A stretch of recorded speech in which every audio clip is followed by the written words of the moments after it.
नमस्कार दोस्तों, India's growing military power YouTube channel के एक और जानकारी भरे वीडियो में एक बार फिर से आप सभी का स्वागत है। आज हम बात करेंगे कावेरी इंजन प्रोग्राम से आई बहुत बड़ी खबर के बारे में।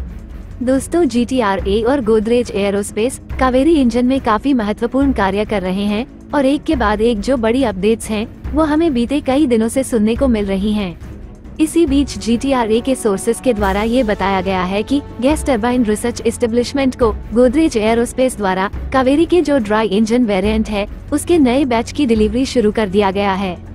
इसका मतलब ये है कि अब टेस्टिंग और सर्टिफिकेशन प्रोसेस का काम शुरू होगा और बहुत जल्दी एक सिलसिलेवार तरीके से टेस्टिंग शुरू की जाएगी और कोशिश ये की जाएगी कि सर्टिफिकेशन का काम शीघ्र अतिशीघ्र कंप्लीट किया जाए ताकि आने वाले भविष्य में जो स्वदेशी फाइटर जेट्स प्रोग्राम्स है उनमें इसके इंटीग्रेशन को सुनिश्चित किया जा सके।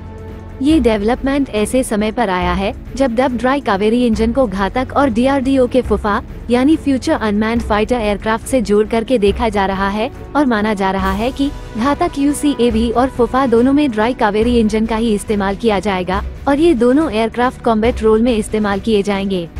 इसी वजह से चीजों को काफी तेजी के साथ आगे बढ़ाया जा रहा है। अब अगर हम सोर्सेस की बात माने तो GTRA का प्लान ये है कि एक बार जैसे ही सर्टिफिकेशन पूरा हो जाता है और इन्हें एयरवर्दी सर्टिफिकेशन मिल जाता है तो उसके तुरंत बाद एक जो आफ्टरबर्नर मॉड्यूल है उस पर कार्य शुरू किया जाए। इस कार्य के लिए एक आफ्टरबर्नर मॉड्यूल सेक्शन को विकसित करने का काम भी शुरू हो चुका है, जिसे बाद में ड्राई कावेरी इंजन में इंटीग्रेट करके इस इंजन को लाइट कॉम्बैट एयरक्राफ्ट तेजस में फिट करके टेस्ट करने का प्लान है। इस कार्य को आगे बढ़ाने के लिए इस समय गैस टरबाइन रिसर्च एस्टेब्लिशमेंट दूसरी संगत संस्थाओं के साथ संपर्क में है।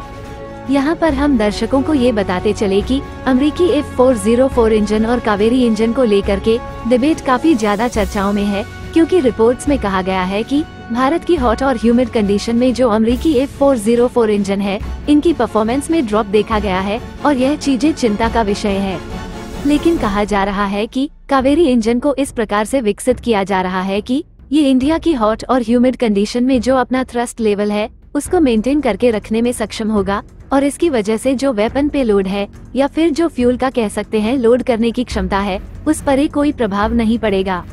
वही गैस टरबाइन रिसर्च एस्टेब्लिशमेंट इस समय एडवांस जो फैसिलिटी है उसको भी विकसित कर रही है जो कि इंजन मैन्युफैक्चरिंग और टेस्टिंग में काम आएगी और इसमें इनका पूर्ण जो सहयोग है वो दिया जा रहा है गोदरेज के द्वारा, क्योंकि गोदरेज को ऑलरेडी कावेरी इंजन के मॉड्यूल बनाने का जो कॉन्ट्रैक्ट है वे इन्हें ऑलरेडी दिया जा चुका है और कावेरी इंजन अपग्रेड प्रोग्राम में भी यह काफी महत्वपूर्ण भूमिका निभाने वाले हैं और इसीलिए यह माना जा रहा है कि अब ये प्रोग्राम काफी तेजी के साथ आगे बढ़ेगा। वही जो इंजन पार्ट्स की मैन्युफैक्चरिंग है इसको लेकर के अभी जो पब्लिक और प्राइवेट सेक्टर के बीच में एक कोलैबोरेशन है वो हमें देखने को मिल सकता है। लेकिन अगर हम गोदरेज की बात करें तो इन्होंने जो कार्य किया है इस इंजन प्रोग्राम में यह निसंदेह काफी ज्यादा प्रशंसनीय है, क्योंकि इन्होंने काफी जो एडवांस टेक्नोलॉजीज हैं उनको विकसित करके रखा है। जैसे उदाहरण के तौर पर अभी आपने हाल ही में सुना होगा कि गोदरेज की तरफ से कुछ एडवांस मैन्युफैक्चरिंग टेक्निक को इंट्रोड्यूस किया गया है जो कि कावेरी इंजन के लिए महत्वपूर्ण है। वही गोदरेज की ओर से एक और बड़ी अपडेट जो निकल के सामने आई है वे ये है कि 17 अप्रैल 2023 को जब गैस टरबाइन रिसर्च एस्टेब्लिशमेंट के इंजन पार्ट्स की मैन्युफैक्चरिंग का जिम्मा भी गोदरेज एंड बॉयस को सौंपा जाता है, जिसकी मैन्युफैक्चरिंग फैसिलिटी को डॉक्टर टेसी थॉमस जो DRDO के एरोनॉटिकल सेक्शन की डायरेक्टर है वे इनॉग्रेट करती है। तो जाहिर है कि इन सब चीजों से एक जो स्पष्ट संदेश निकल के सामने आ रहा है वे ये है कि गोदरेज स्वदेशी कावेरी इंजन प्रोग्राम में अब बहुत महत्वपूर्ण भूमिका निभा रहा है और ये भूमिका आने वाले दिनों में और बढ़ने वाली है। अब इसी संदर्भ में गैस टरबाइन रिसर्च एस्टेब्लिशमेंट द्वारा कई और सारे अपडेट्स भी निकल के सामने आ रही है, जहां पर गैस टरबाइन रिसर्च एस्टेब्लिशमेंट ने ऑलरेडी जो लाइट कॉम्बैट एयरक्राफ्ट तेजस मार्क 1 के जो इनिशियल प्रोटोटाइप है उन्हें कावेरी इंजन के फ्लाइंग टेस्ट बेड के रूप में इस्तेमाल करने का फैसला किया है और वो इस क्षेत्र में काम भी कर रहे हैं, जहां पर ट्राई कावेरी इंजन को इन एयरक्राफ्ट पे टेस्ट किया जाएगा। 2023 में गैस टरबाइन रिसर्च एस्टेब्लिशमेंट ने एक टेंडर इशू किया था जहां पर लाइट कॉम्बैट एयरक्राफ्ट तेजस मार्क 1 के जो इंजन स्टार्टर यूनिट है इनको अपग्रेड करने का फैसला किया गया था, जिसका इस्तेमाल फ्लाइंग टेस्ट बेड में किया जाना है। वही नवंबर 2023 में गैस टरबाइन रिसर्च एस्टेब्लिशमेंट के द्वारा एक और टेंडर इशू किया जाता है, जहां पर LCA स्पेसिफिक AMAGB यानी एयरक्राफ्ट माउंटेड एक्सेसरी गियरबॉक्स में मॉडिफिकेशन करने की बात की गई थी ताकि कावेरी इंजन का टेस्ट किया जा सके। और अगर हम इन डेवलपमेंट को ध्यान से देखें तो ये प्रतीत होता है कि लाइट कॉम्बैट एयरक्राफ्ट तेजस मार्क 1 से कावेरी इंजन को टेस्ट करने की जो कवायदें हैं इसकी शुरुआत हो चुकी है। अब यहाँ पर अगर हम कावेरी आफ्टरबर्नर इंजन प्रोग्राम पर वापस आते हैं तो इसके लिए आफ्टरबर्नर क्षेत्र जो है इसका डेवलपमेंट भी किया जा रहा है और गैस टरबाइन रिसर्च एस्टेब्लिशमेंट ने ऑलरेडी ये स्पष्ट कर दिया है कि कावेरी इंजन इस नई आफ्टरबर्नर मॉड्यूल के साथ में 80 किलोन्यूटन का थ्रस्ट जनरेट करने में सक्षम होगा। अब अगर हम अमेरिकी जनरल इलेक्ट्रिक F404 इंजन की बात करें जो कि इस वक्त तेजस को पावर कर रहा है तो ये 48 किलोन्यूटन का ड्राई थ्रस्ट जनरेट करता है और तकरीबन यह 78 से लेकर के 85 किलोन्यूटन के बीच में वेट थ्रस्ट जनरेट करता है आफ्टरबर्नर सेक्शन को लगाने के बाद। अब अगर कावेरी इंजन आफ्टरबर्नर के साथ में 80 किलोन्यूटन थ्रस्ट जनरेट करने में सक्षम हो जाता है तो ये लाइट कॉम्बैट एयरक्राफ्ट तेजस मार्क 1 को पावर करने के लिए सफिशिएंट माना जाएगा और ऐसे में हमारी अमेरिकी F404 इंजन पर निर्भरता पूरी तरीके से खत्म हो जाएगी।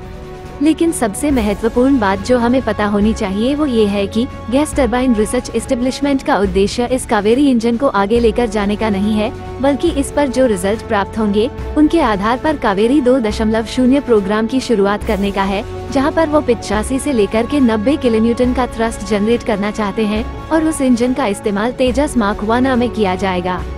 क्योंकि एक बात हम सब अच्छे से जान चुके हैं कि तेजस को जब मिड लाइफ अपग्रेड मिलेगा तो उस दौरान इंजन स्नैपिंग की प्रक्रिया को शुरू किया जाएगा और उसी दौरान हमें जो इंडिजिनस इंजन है वह देखने को मिलने वाले हैं। और ऐसे में gas turbine research establishment private players के साथ मिलकर के इस पूरे प्रोग्राम को आगे बढ़ा रही है, क्योंकि सही मायने में अगर भारत को आत्मनिर्भरता प्राप्त करनी है एयरोस्पेस सेक्टर में तो सबसे पहले हमें इंजन मैन्युफैक्चरिंग को मजबूत करना पड़ेगा और हमें अपने बलबूते एक जेट इंजन को विकसित करना ही पड़ेगा।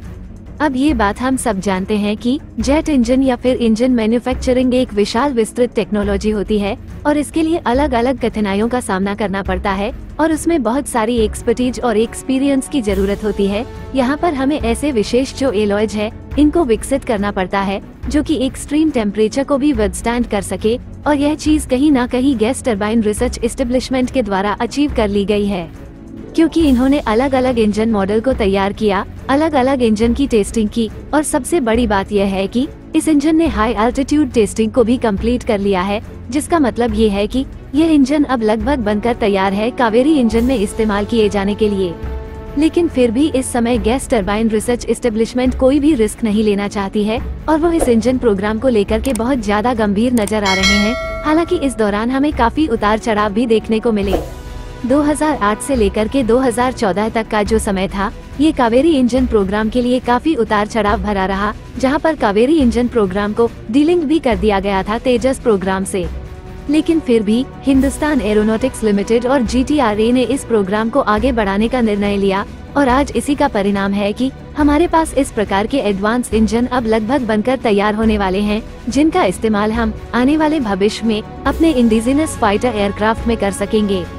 इसी के साथ इस वीडियो पे बस इतना ही। उम्मीद है कि आप सभी को वीडियो पसंद आया होगा। वीडियो को अंत तक देखने के लिए धन्यवाद। चैनल को सब्सक्राइब कीजिए, वीडियो को लाइक और शेयर जरूर कीजिए और वीडियो पर अपना राय कमेंट सेक्शन में बताना मत भूलिए। मिलते हैं अगले वीडियो पे, तब तक देखते रहिए इंडियाज ग्रोइंग मिलिट्री पावर। जय हिंद।